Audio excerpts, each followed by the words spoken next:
Hello friends, ಬನ್ನಿ ಇವತ್ತು red pasta ಮಾಡೋಣ. ಮಕ್ಕಳು ಫೇವ್ರೇಟು ರೆಡ್ ಪಾಸ್ತಾ ಮಾಡೋಣ. ಅದಕ್ಕೆ ನಾನು ಇವಾಗ ಏನು ಮಾಡ್ತಾಯಿದ್ದೀನಿ ಅಂದರೆ, ಸ್ವಲ್ಪ ಬಿಸಿ ನೀರು ಇಟ್ಕೊಂಡಿದ್ದೀನಿ. ಸ್ಟವ್ ಮೇಲೆ ಒಂದು ಪಾತ್ರೆ ಇಟ್ಟು ಬಿಸಿ ನೀರು ಇಟ್ಕೊಂಡಿದ್ದೀನಿ. ಅದಕ್ಕೆ ಇವಾಗ ಸ್ವಲ್ಪ ಪಾಸ್ತಾ ಹಾಕ್ಕೊಳ್ಳೋಣ. ಬಿಸಿ ನೀರು ಕಾಯಿಸಿದ ಮೇಲೆ ಪಾಸ್ತಾ ಹಾಕಿ, ಆವಾಗ ನಿಮಗೆ ಅಂಟಾಗಲ್ಲ. ಅದು ತಣ್ಣೀರಿಗೆ ಹಾಕ್ಕೊಂಡ್ರೆ ಸ್ವಲ್ಪ ಅಂಟ್ಕೊಳ್ಳುತ್ತೆ, ಅದಕ್ಕೋಸ್ಕರ ಹಾಕಿದ್ದಾಯಿತು. ಇವಾಗ ಇದ್ರ ಜೊತೆನೇ ಇದು ಕುದೀತಾ ಇದೆ. ಇವಾಗ ಕುದಿಲಿಕ್ಕೆ ಸ್ಟಾರ್ಟ್ ಆಗುತ್ತೆ. ಕುದಿಬೇಕಾದ್ರೆ ನಿಮಗೆ ಸ್ಟೋರಿ ಸ್ಟಾರ್ಟ್ ಮಾಡೋಣ. ನೋಡಿ, ಇವಾಗ ಹೇಳೋದಕ್ಕಿಂತ ಮುಂಚೆ ಒಂದು ಕುದಿ ಬಂದಿದೆ ಇದು. ಇವಾಗ ನಾನೇನು ಮಾಡ್ತಿದ್ದೀನಿ, ಇದಕ್ಕೇ ಒಂದು 3 ಟೊಮೆಟೊ ತೊಗೊಂಡು ಹಾಕ್ತಾಯಿದ್ದೀನಿ. ಸಪ್ರೇಟ್ ಬೇಯಿಸ್ಕೊಳ್ಳೋದಕ್ಕಿಂತ ನೀವು ಹೀಗೆ ಮಾಡ್ಕೋಬೋದು ನೋಡಿ. ಅಂದರೆ ನೀವು ಅದ್ರ ಜೊತೆನೇ ಬೇಯಿಸ್ಕೊಂಡ್ರೆ ಆಗೋಯ್ತು ಅಷ್ಟೇ. ಇವಾಗ ಅದ್ರ ಜೊತೆನೇ ಮತ್ತು ಕ್ಯಾರೆಟ್ ಕೂಡ ಹಾಕ್ಕೋತಾ ಇದ್ದೀನಿ ನಾನು. ನೀವು ಪಾಸ್ತಾ ಬೇಯೋದ್ರ ಜೊತೆಗೆ ಅದ್ರ ಜೊತೆಯಲ್ಲಿ ತರಕಾರಿ ಕೂಡ ಬೆಂದ್ಕೊಂಡ್ಬಿಡುತ್ತೆ. ಸೊ ನೀವು ಸಪ್ರೇಟಾಗಿ ಬೇಯಿಸ್ಕೊಳ್ಳೋ ಅಂಥದ್ದೇನು ನೆಸೆಸಿಟಿ ಇರೋದಿಲ್ಲ. ನೋಡಿ, ಈ ಥರ ಎರಡೂ ತರಕಾರಿ ಮತ್ತು ಪಾಸ್ತಾ ಎರಡೂ ಜೊತೆಗೆ ಬೇಯಿಸ್ಕೋಬೋದು. ಟೈಮ್ ಕನ್ಸ್ಯೂಮ್ ಆಗುತ್ತೆ, ಆವಾಗ ಟೈಮು ಜಾಸ್ತಿ ವೇಸ್ಟ್ ಆಗೋಲ್ಲ, ನಮಗೆ ಈಸಿ ಆಗುತ್ತೆ. ಮಕ್ಕಳಿಗೆ ಈಸಿ ರೆಸಿಪಿನೇ ಇದು. ಮನೇಲಿ ಮಕ್ಕಳಿದ್ರೆ ಒಂದ್ಸರಿ ಮಾಡಿಕೊಡಿ ಹೀಗೆ. ಇದು ಕುದಿಯೋದ್ರೊಳಗಡೆ ನಾವು ಸ್ಟೋರಿ ಸ್ಟಾರ್ಟ್ ಮಾಡ್ಕೊಂಡು ಹೇಳೋಣ. ಇದನ್ನು ಕ್ಲೋಸ್ ಮಾಡಿಬಿಡ್ತೀನಿ. ಸ್ವಲ್ಪ ಕುತ್ಕೊಳ್ಳಿ. ಇದಕ್ಕೆ ಸ್ವಲ್ಪ ಬೆಳ್ಳುಳ್ಳಿ ತೊಗೊಂಡಿದ್ದೀನಿ. ಆಮೇಲೆ ಸ್ವಲ್ಪ 2 ಥರದ ಕ್ಯಾಪ್ಸಿಕಮ್, ಒಂದು ರೆಡ್ ಕ್ಯಾಪ್ಸಿಕಮ್ಮು ಮತ್ತು ಇನ್ನೊಂದು ಗ್ರೀನ್ ಕ್ಯಾಪ್ಸಿಕಮ್ ತೊಗೊಂಡಿದ್ದೀನಿ. ಆನಿಯನ್ನು ಅಷ್ಟೇ. ಇದನ್ನು ಏನು ಮಾಡ್ಕೋಬೇಕಂತ ಹೇಳ್ತೀನಿ. ಅದಕ್ಕೆ ಮುಂಚೆ ಸ್ವಲ್ಪ ಸ್ಟೋರಿ ಕಂಟಿನ್ಯೂ ಮಾಡ್ಕೊಳ್ಳೋಣ. ಅವತ್ತು ಹೇಳಿದೆ ನಿಮಗೆ ಲಾಸ್ಟ್ ರೆಸಿಪಿನಲ್ಲಿ, ನಾವು 15 ಕಿಲೋಮೀಟ್ರು ಇನ್ನೇನು ಹೋಗೋದಿತ್ತು. 15 ಕಿಲೋಮೀಟ್ರು ಹೋಗೋಷ್ಟು ಅಷ್ಟೇ ನಮ್ಮ ಹತ್ರ ಪೆಟ್ರೋಲ್ ಇತ್ತು. ಬಟ್ ಇನ್ನು 100 ಕಿಲೋಮೀಟ್ರಲ್ಲಿ ನಮಗೆ ಪೆಟ್ರೋಲ್ ಬಂಕು ಇದೆ ಅಂತ ಹೇಳಿಬಿಟ್ಟು ನಾನು ಎಲ್ಲ ಚೆಕ್ ಮಾಡಿದಾಗ ನನಗೆ ಅದು ಗೊತ್ತಾಯಿತು. ಅಲ್ಲಿ ಯಾವುದೂ ಪೆಟ್ರೋಲ್ ಬಂಕ್ ಇಲ್ಲ ಅಂದಮೇಲೆ ಏನು ಮಾಡೋದು ಅಂತ ಸ್ವಲ್ಪ ತುಂಬ ಟೆನ್ಷನ್ ಸ್ಟಾರ್ಟ್ ಆಗೋಯ್ತು. ನೋಡಿ, ಇದು ಸ್ವಲ್ಪ ಉಕ್ಕುತ್ತೆ, ಸ್ವಲ್ಪ ನೋಡ್ಕೊಳ್ಳಿ ಅವಾಗವಾಗ. ಇಲ್ಲದೇ ಇದ್ದರೆ ಆಮೇಲೆ ಇದು ಸ್ವಲ್ಪ ಒಂದಕ್ಕೊಂದು ಅಂಟ್ಕೊಳ್ಳುತ್ತೆ ಪಾಸ್ತಾ. 1-2 ಸರಿ ಹೀಗನ್ನಿ, 1-2 ಕುದಿ ಬರೋ ತನಕ. ಈಗ ಒಂದು ಸ್ವಲ್ಪ ಸ್ಟಾರ್ಟ್ ಮಾಡ್ಕೊಳ್ಳಿ. ಹೀಗೆ ಲೋ ಹೀಟಲ್ಲಿ ಮಾಡ್ಕೊಂಡ್ರೂ ನಡೀತತೆ, ಅಥವಾ ಹೈ ಹೀಟಲ್ಲಿ ನೀವು ಓಪನ್ ಆಗಿ ಇಟ್ಕೊಂಡು ಬೇಯಿಸಿದ್ರೂ ನಡೀತತೆ. ಕ್ಲೋಸ್ ಮಾಡ್ಕೊಂಡು ಬೇಯಿಸ್ಕೊಳ್ತೀರಾ ಅಂದರೆ ಸ್ವಲ್ಪ ಲೋ ಹೀಟಲ್ಲೇ ಮಾಡ್ಕೊಳ್ಳಿ. So next story, back to story. ಅದು ನಮಗೆ ಮುಂದೆ ಹೋಗೋದಕ್ಕೆ ಏನಪ್ಪ ಮಾಡೋದು ಅಂತ ಯೋಚನೆ ಹತ್ಕೊಳ್ತು. ಆಮೇಲೆ ಯಾರು ವೆಹಿಕಲ್ಗಳು ಹೋಗ್ತಾ ಇದೆ ನೋಡೋಣ, ಎಷ್ಟು ವೆಹಿಕಲ್ಲು ಮೂವ್ ಆಗ್ತಾ ಇದೆ ಅಲ್ಲ, ಕಾರಲ್ಲಿ ಯಾವುದಾದ್ರೂ ಕಾರ್ ಸಿಗುತ್ತಾ, ಯಾರನ್ನಾರು ಸಹಾಯ ಕೇಳೋಣ ಅಂತ ಹೇಳಿಬಿಟ್ಟು ಟ್ರೈ ಮಾಡ್ತಾಯಿದ್ವಿ. ಬಟ್ ಯಾವುದು ಕಾರ್ಗಳೇ ಮೂವ್ ಆಗ್ತಿರಲಿಲ್ಲ ಅಲ್ಲಿ. ಸೊ ಅಷ್ಟೊತ್ತಿಗೆ ಒಂದು ಬೈಕ್ನವ್ರು ಬಂದರು. ನಾವು ಫಸ್ಟು ಆ್ಯಕ್ಚುಲಿ ಒಂದು ಬೈಕ್ ಬಂತು ಅಲ್ಲೇ ಲೋಕಲ್ ಅವರು. ಕೇಳಿದ್ವಿ ನಾವು ಬೈಕ್ನವ್ರಿಗೆ, ಈ ಥರ ಪೆಟ್ರೋಲ್ ಬಂಕು ಎಲ್ಲಾದರೂ ನಿಯರ್ ಬೈ ಇದೆಯಾ, ನಮಗೆ ಈ ಥರ 15 to 20 ಕಿಲೋಮೀಟ್ರ್ ಅಷ್ಟೇ ನಮ್ಮದು ವೆಹಿಕಲ್ಲು ಮೂವ್ ಆಗುತ್ತೆ, ಆಮೇಲೆ ನಮಗೆ ಮೂವ್ ಆಗೋದಕ್ಕೆ ಕಷ್ಟ ಆಗ್ತಿದೆ, ಪೆಟ್ರೋಲು ಇಲ್ಲ ಗಾಡೀಲಿ ಅಂತ ಕೇಳಿದ್ವಿ. ಅವ್ರು ಅದಕ್ಕೆ ಇಲ್ಲ ಸರ್, ಇಲ್ಲಿ ಅಷ್ಟು ದೂರದಲ್ಲಿ ಯಾವುದೂ ಇಲ್ಲ, ಇನ್ನೂ ಒಂದು 50 ಕಿಲೋಮೀಟ್ರ್ ಆದರೂ ನೀವು ಹೋಗಬೇಕಾಗುತ್ತೆ ಅಂತ ಅಂದರು. ಬಟ್ ನಾನು ಗೂಗಲಲ್ಲಿ ಸರ್ಚ್ ಮಾಡಿದಾಗ ನನಗೆ 100 ಕಿಲೋಮೀಟ್ರ್ ಡಿಸ್ಟೆನ್ಸಲ್ಲಿ ತೋರಿಸ್ತಾ ಇತ್ತು. ಅದು ಯಾಕಂದರೆ ಅದು ಯಾವುದೋ ವಿಲೇಜ್ ಒಳಗಡೆ ಇತ್ತು. ಸೊ ಹೈವೇ ಪಕ್ಕದಲ್ಲಿ ಯಾವುದೂ ಪೆಟ್ರೋಲ್ ಬಂಕನ್ನು ಶೋ ಅಪ್ ಆಗ್ತಿರಲಿಲ್ಲ. 100 ಕಿಲೋಮೀಟರ್ ಅಬೋವ್ಗೆ ನಮಗೆ ಶೋ ಅಪ್ ಆಗ್ತಾಯಿತ್ತು.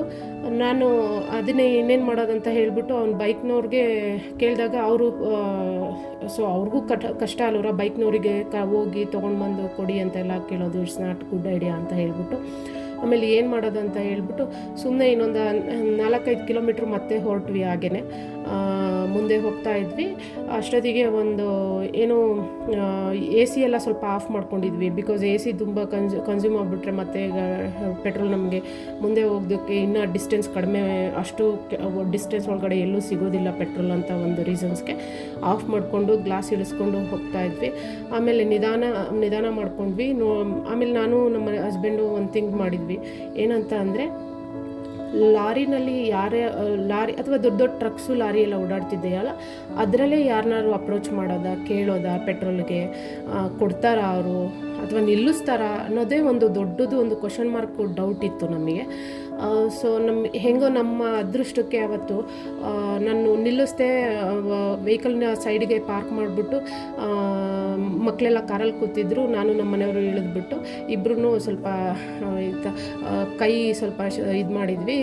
ಈ ಥರ ಪೆಟ್ರೋಲ್ ಬೇಕು ಅಂತ ಕೇಳಲಿಕ್ಕೆ ನಾವು ಸ್ಟಾಪ್ ಮಾಡಿದ್ದೆ, ಹ್ಯಾಂಡ್ ಸಿಗ್ನಲ್ ಥರ ಒಂದು ಸ್ವಲ್ಪ ನಾವು ನಿಲ್ಲಿಸ್ಲಿಕ್ಕೆ ಟ್ರೈ ಮಾಡಿದ್ವಿ.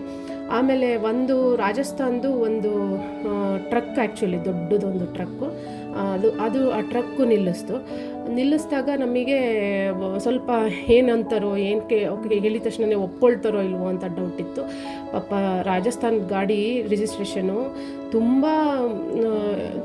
ಇಮ್ಮಿಡಿಯೇಟಾಗಿ ನಾವು ಕೇಳಿದ ತಕ್ಷಣವೇ ಲೈಕ್ ನಮ್ಗೆ ಈ ಥರ ಪೆಟ್ರೋಲ್ ಕಡಿಮೆ ಇದೆ, ನಮಗೆ ಹೋಗ್ಲಿಕ್ಕಿನ್ನ ಮುಂದೆ 100 ಕಿಲೋಮೀಟ್ರ್ ತೋರಿಸ್ತಾ ಇದೆ, ನಮಗೆ ಗೊತ್ತಿಲ್ಲ ಇದು ಅಂದರೆ ಹೈವೇನಲ್ಲಿ ಎಲ್ಲೂ ಸಿಗಲ್ಲ ಅಂತ ಗೊತ್ತಿರಲಿಲ್ಲ. ಸೊ ಬಂದ್ಬಿಟ್ವಿ ನಾವು, ಸ್ವಲ್ಪ ನಮಗೆ ಹೆಲ್ಪ್ ಮಾಡಿ ಅಂತ ಏನೋ ಸುಮ್ಮನೆ ಒಂದು ಮಾತು ಹಾಕಿದ್ವಿ ಅಷ್ಟೇ. ಅವರು ಲಿಟ್ರಲಿ ಹುಡುಗರು ಇಬ್ಬರು ಇಳಿದ್ಬಿಟ್ಟು ಬಂದು ಆಮೇಲೆ ನಾವು ಪೇ ಮಾಡ್ತೀವಿ ಅಂತಲೂ ಹೇಳಿದ್ವಿ. ಬಿಕಾಸ್ ಪಾಪ ಅವರು ಎಲ್ಲ ಇದು ಏನು ಓನರ್ಗೆ ಗೊತ್ತಿಲ್ದಂಗೆ ಕೊಟ್ಬಿಟ್ಟು ಆಮೇಲೆ ಅವ್ರ ಕೆಲಸಕ್ಕೆಲ್ಲ ತೊಂದರೆ ಆಗಬಾರ್ದಲ್ವರ. ಸೊ ಹಾಗಾಗಿ ಇಳಿದು ಹೆಲ್ಪ್ ಮಾಡೋಕ್ಕೆ ಅಂತ ಟ್ರೈ ಮಾಡಿದರು. ಮುಂದೇನಾಯ್ತಂತ ಹೇಳ್ತೀನಿ, 1 ಸೆಕೆಂಡ್ ಇದನ್ನು ನೋಡ್ಕೊಂಬಿಡೋಣ. ಅಷ್ಟೊತ್ತಿಗೆ ನೋಡಿ ಆಗ್ತಾಯಿದೆ ಆಲ್ಮೋಸ್ಟ್.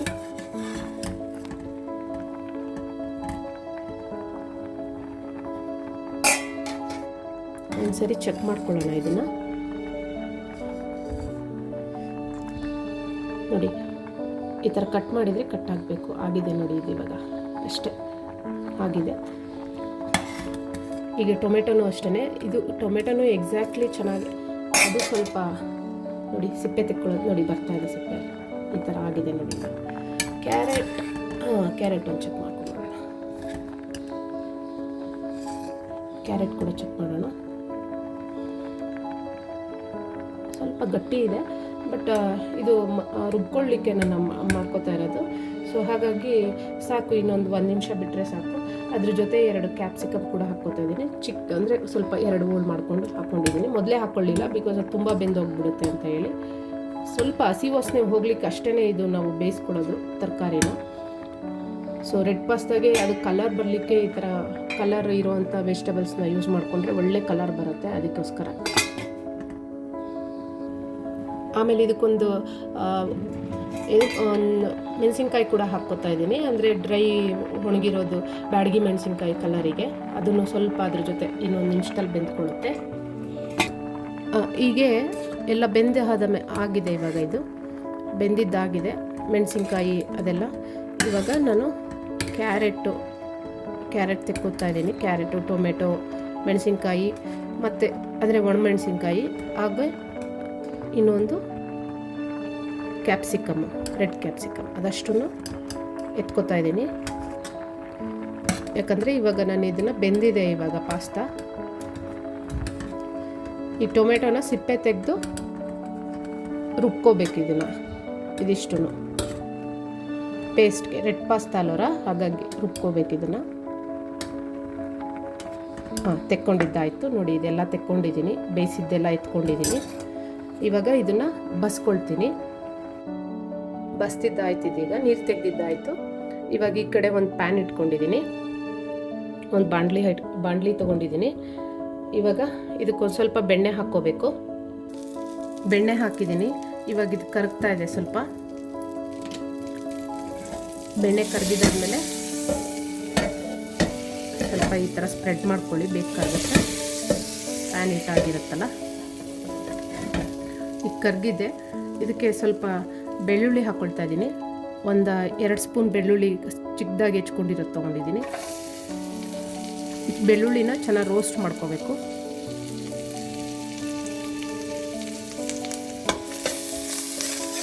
ರೋಸ್ಟ್ ಆಗ್ತಾ ಇದೆ, ಇದು ಒಳ್ಳೆ ಘಮ ಬರ್ತಾ ಇದೆ ಬೆಳ್ಳುಳ್ಳಿದು. ಚೆನ್ನಾಗಿ ರೋಸ್ಟ್ ಮಾಡ್ಕೊಳ್ಳಿ. ಇದು ಸ್ವಲ್ಪ ಇದ್ರ ಸ್ಮೆಲ್ಲೇ ಚೆನ್ನಾಗಿ ಎನನ್ಸ್ ಆಗೋದು ಇದರಲ್ಲಿ, ರೆಡ್ ಪಾಸ್ತಾದಲ್ಲಿ. ಅದಕ್ಕೆ ಸ್ವಲ್ಪ ಜಾಸ್ತಿ ಹಾಕ್ಕೊಳ್ಳಿ ಬೆಳ್ಳುಳ್ಳಿನ, ಒಳ್ಳೆ ಸ್ಮೆಲ್ ಇದ್ದಷ್ಟು ಚೆನ್ನಾಗಿರುತ್ತೆ. ಅದಕ್ಕೆ ಸ್ವಲ್ಪ ಈರುಳ್ಳಿ ಕೂಡ ಹಾಕ್ಕೋತಾ ಇದ್ದೀನಿ.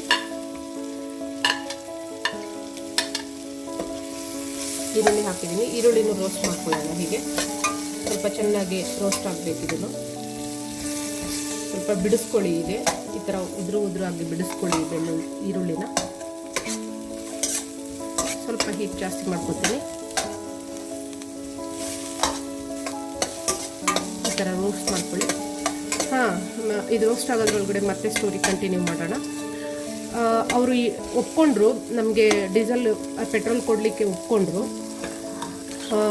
ಆಮೇಲೆ ಪಾಪ ಅವ್ರ ಹತ್ರ ನೋಡಿದರೆ ಪೆಟ್ರೋಲನ್ನ ತೆಗಿಲಿಕ್ಕೆ ಪರವಾಗಿಲ್ಲ, ಆದರೆ ಅವ್ರಿಗೆ ಪೆಟ್ರೋಲು ಹಾಕೋದಕ್ಕೆ ನಮಗೆ ಅದು ಲೋಳೆ ಅಂತನ ಇದು ಬರುತ್ತಲ್ಲ, ಅದಕ್ಕೇನು ಕರೀತಾರೆ ನಂಗೆ ಗೊತ್ತಿಲ್ಲ.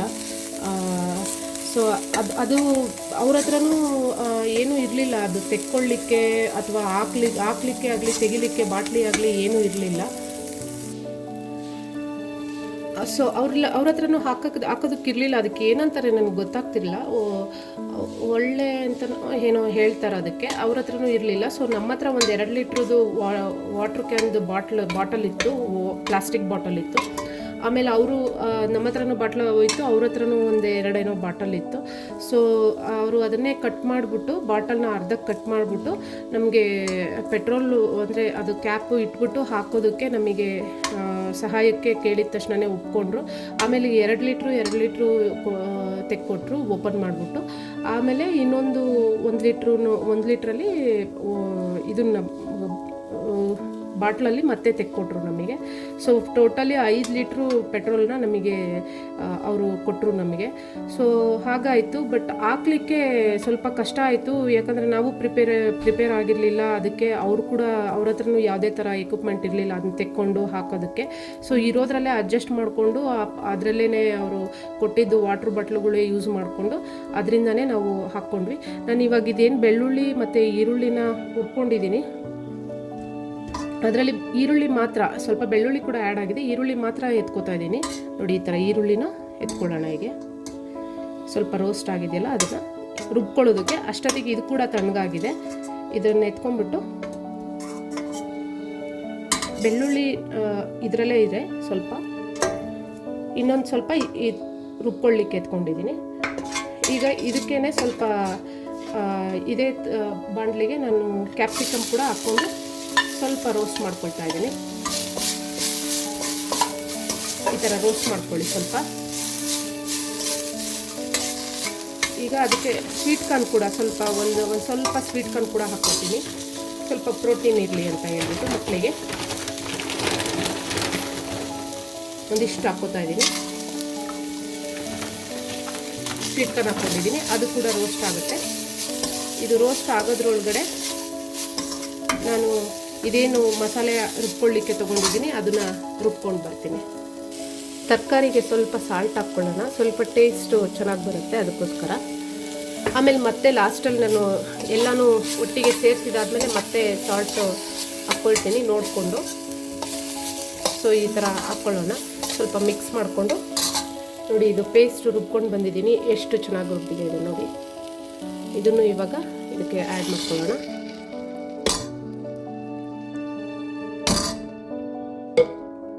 ಈಗ ಆ್ಯಡ್ ಆಯಿತು ನೋಡಿ. ಗ್ರೇವಿ ರೆಡ್ ಪಾಸ್ತಾಗೆ ಗ್ರೇವಿ ರೆಡಿ ಆಯಿತು. ಹೀಗೆ ಚೆನ್ನಾಗಿ ಬಂದಿದೆ ನೋಡಿ. ಇದು ಸ್ವಲ್ಪ ಒಂದು ಕುದೆ ಬರಲಿ. ಒಂದೇ ಒಂದು ಸ್ಪೂನು ಕಾರ್ನ್ಫ್ಲೋರ್ನ ಖಾರ ರುಬ್ಬಿದ್ದೇನು ಇತ್ತೋ ಅದಕ್ಕೇ ಹಾಕ್ಕೊಂಡು ಒಂದು ಸ್ವಲ್ಪ ನೀರು ಹಾಕ್ಕೊಂಡು ಒಂದೇ ಒಂದು ರೌಂಡ್ ಹಾಕ್ಕೊಂಡು ರುಬ್ಕೊಂಡು ಬರ್ತಾಯಿದ್ದೀನಿ. ತಿಕ್ನೆಸ್ಸಿಗೆ ಅಷ್ಟೇ, ಇದು ಗ್ರೇವಿ ತಿಕ್ನೆಸ್ಸಿಗೆ ಒಂದು ಸ್ವಲ್ಪ ಒಳ್ಳೆ ಕ್ರೀಮಿ ಲುಕ್ ಟೆಕ್ಸ್ಚರ್ ಬರುತ್ತೆ, ಅದಕ್ಕೋಸ್ಕರ ಮಾಡಿಕೊಡಿ. ನಿಮ್ಮ ಹತ್ರ ಕಾರ್ನ್ಫ್ಲೋರ್ ಇಲ್ಲ ಅಂತಂದರೆ ನೀವು ಇದು ಗೋಧಿ ಹಿಟ್ಟು ಕೂಡ ಸ್ವಲ್ಪ ಯೂಸ್ ಮಾಡ್ಕೋಬೋದು. ಬಟ್ ಒಂದು ಸ್ವಲ್ಪ ಬೆಣ್ಣೆಲಿ ಒಂದು ಸ್ವಲ್ಪ ರೋಸ್ಟ್ ಮಾಡಿಬಿಟ್ಟು ತೊಗೊಳ್ಳಿ. ರುಬ್ಬಿದ್ದು ಒಂದು ಕಾರ್ನ್ಫ್ಲೋರು 1 ಸ್ಪೂನು ಇದಕ್ಕೆ ಹಾಕ್ತಾಯಿದ್ದೀನಿ. ಇದು ಸ್ವಲ್ಪ ಕ್ರೀಮಿ ಟೆಕ್ಸ್ಚರ್ ಬರುತ್ತೆ. ಇವಾಗ ಒಳ್ಳೆ ಕಲರ್ ಕೂಡ ಬಂತು.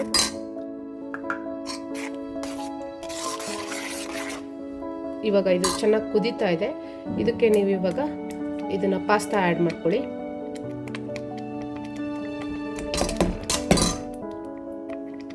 ಪಾಸ್ತಾ ಆ್ಯಡ್ ಮಾಡಿದ್ದೀನಿ. ಇವಾಗ ಇದನ್ನು ಮಿಕ್ಸ್ ಮಾಡ್ತಾ ಇದ್ದೀನಿ. ಎಷ್ಟು ಕ್ರೀಮಿಯಾಗಿ ರೆಡ್ ಪಾಸ್ತಾ ಎಷ್ಟು ಚೆನ್ನಾಗಿ ಬಂದಿದೆ ನೋಡಿ. ಇದಕ್ಕೀಗ ರುಚಿಗೆ ತಕ್ಕಷ್ಟು ಉಪ್ಪು, ಆವಾಗಲೇ ಸ್ವಲ್ಪ ಹಾಕಿದ್ದೆ ವೆಜಿಟೇಬಲ್ಸ್ ಸ್ವಲ್ಪ ಸಾರ್ಟ್ ಔಟ್ ಮಾಡೋಕ್ಕೆ. ಈಗ ಅದ್ರ ಜೊತೆ ಇನ್ನೊಂದು ಸ್ವಲ್ಪ ಉಪ್ಪು ಹಾಕ್ಕೊಳ್ಳಿ, ಟೇಸ್ಟ್ ಮಾಡ್ಕೊಂಡು ಹಾಕ್ಕೊಳ್ಳಿ, ಜಾಸ್ತಿ ಬೇಡ, ಸ್ವಲ್ಪ ಹಾಕ್ಕೊಂಡೆ. ಅದ್ರ ಜೊತೆ ಸ್ವಲ್ಪ ಪೆಪ್ಪರ್ ಪೌಡರ್ ಕೂಡ ಹಾಕ್ಕೊಳ್ಳಿ, ಸ್ವಲ್ಪ ಪೆಪ್ಪರ್ ಪೌಡರ್. ಆಮೇಲೆ ಆರೆಗನೋ, ಸ್ವಲ್ಪ ಆರೆಗನೋ ಹಾಕ್ಕೊಳ್ಳಿ. ಅದ್ರ ಜೊತೆಗೆ ನೆಕ್ಸ್ಟು ಚಿಲ್ಲಿ ಫ್ಲೇಕ್ಸ್ ಸ್ವಲ್ಪ, ನೋಡಿ ಚಿಲ್ಲಿ ಫ್ಲೇಕ್ಸು ಎಷ್ಟು ಚೆನ್ನಾಗಿ ಬಂದಿದೆ ನೋಡಿ ರೆಡ್ ಪಾಸ್ತಾ. ಸೊ ಇದು 1 ಸೆಕೆಂಡ್ ಕುದೀಲಿ, ಸ್ವಲ್ಪ ಚೆನ್ನಾಗಿ ಮಿಕ್ಸ್ ಹಾಕ್ಕೊಂಡು ಕುದೀಲಿ ಇದು. ಅಷ್ಟೊತ್ತಿಗೆ ಅದೇ ನನಗೆ ಅವರು ಪೆಟ್ರೋಲ್ ಕೊಟ್ಟರು. ಹುಡುಗರು ಎಷ್ಟು ಆ್ಯಕ್ಚುಲಿ ಲಾರಿ ಡ್ರೈವರ್ಗಳು ತುಂಬ ಇದಿರ್ತಾರೆ, ಸ್ವಲ್ಪ ಡೇಂಜರು, ಸ್ವಲ್ಪ ಆ್ಯಟಿಟ್ಯೂಡು, ಹಾಗೆ ಹಿಂಗೆ ಕೆಟ್ಟವರು ಆ ಥರ ಎಲ್ಲ ಸ್ವಲ್ಪ ಹೇಳ್ತಾರೆ. ಬಟ್ ಎಲ್ಲ ಡ್ರೈವರ್ಸು ಆ ಥರ ಇರೋದಿಲ್ಲ, ಕೆಲವರು ತುಂಬ ಒಳ್ಳೆಯವರಾಗಿರ್ತಾರೆ. ಅದೇ ನಮಗೆ ಏನು ಖುಷಿ ಆಯಿತು ಅಂತ ಅಂದರೆ, ಅವರು ಕೊನೆಗೆ ಹೋಗ್ತಾ ನಮಗೆ, ಸರ್ ನಿಮ್ಮ ತಿಂಡಿ ಆಯಿತಾ ಸರ್, ಮಕ್ಕಳು ಈ ಥರ ಫ್ಯಾಮಿಲಿ ಇದೆ ಅಂದ ತಕ್ಷಣವೇ ದೇ ಆರ್ ವೆರಿ ಕೈಂಡ್, ತುಂಬ ಕೈಂಡ್ನೆಸ್, ತುಂಬ ಚೆನ್ನಾಗಿ ಮಾತಾಡಿಸಿದ್ರು. ಆಮೇಲೆ ಕೇಳಿದರು, ಆಮೇಲೆ ನಾವು ಪೇ ಮಾಡಿದ್ವಿ. ಅದು ಮತ್ತೆ ನಮಗೆ ತಿಂಡಿ ಆಗಿಲ್ಲ ಅಂದ ತಕ್ಷಣವೇ ಅವರು ಏನು ಹೇಳಿದರು, ನೆಕ್ಸ್ಟು ಅವ್ರು ನಮಗೆ ಏನು ಸಹಾಯ ಮಾಡಿದರು, ಅದ್ರ ಬಗ್ಗೆ ನೆಕ್ಸ್ಟ್ ರೆಸಿಪಿನ ಹೇಳ್ತಿದ್ದೀನಿ. ರೆಡ್ ಪಾಸ್ತಾ ರೆಡಿ ಇದೆ. Thank you.